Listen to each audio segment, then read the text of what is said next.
Today, the Catholic Church celebrates the nativity of Saint John the Baptist. And we see John the Baptist was a man of God. He was chosen from his mother's womb itself to serve God. And if we look at his entire life, his garment consisted of camel clothing and a leather belt, camel's hair. And if we see the food that he ate locusts and wild honey. And where was his house?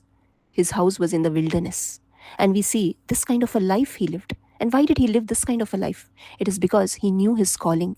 He knew who had called him. He knew the purpose of his life. He knew why he was created, and he knew that he was created only for one reason: to love God, to serve God, to glorify God. And we see in his entire lifetime, he did not glorify himself, but he glorified Christ. And the main message that he preached was the message of repentance. He said, repent, for the kingdom of heaven is at hand. And people listening to the message of John the Baptist, they repented from their heart and they turned away from sin. But still, he did not boast about himself. We see John the Baptist never took the glory to himself. He did not want to shine in front of his disciples. He did not want to boast, but instead he said, he must increase and I must decrease. He wanted Christ to increase in his life and his own self to be dead. He said, I must decrease. And what he told his disciples is, I baptize you with water for repentance, but he who is coming after me is mightier than I, and I am not fit to remove his sandals. We see great humility in the life of John the Baptist. He was so humble. He was filled with humility that he never considered himself as someone great or a great leader in front of his disciples. And from this we learn many things from the life of John the Baptist. Even when he had an opportunity to condemn the lifestyle of King Herod, he did not turn back. He did not run away, but instead he boldly preached the truth to King Herod, saying that it is wrong to have illegal relationships with his brother's wife. And in this way, he proved to be a true witness to the Lord, and he was beheaded.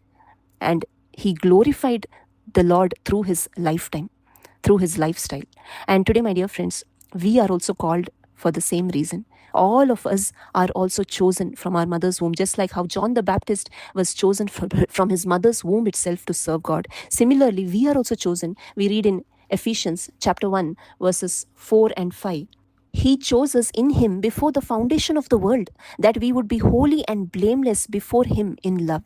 And he predestined us to adoption as sons through Jesus Christ, to himself according to the kind intention of his will. The Father has only one will, that all of us be children of the Father through Jesus Christ. Through the gospel, when we receive the Holy Spirit, we become sons and daughters of the Father. And when we become a child of God, we are to witness Christ. But sadly, today we all have failed in various ways to witness Christ. Let us repent from our heart. Let us truly ask forgiveness from the Lord.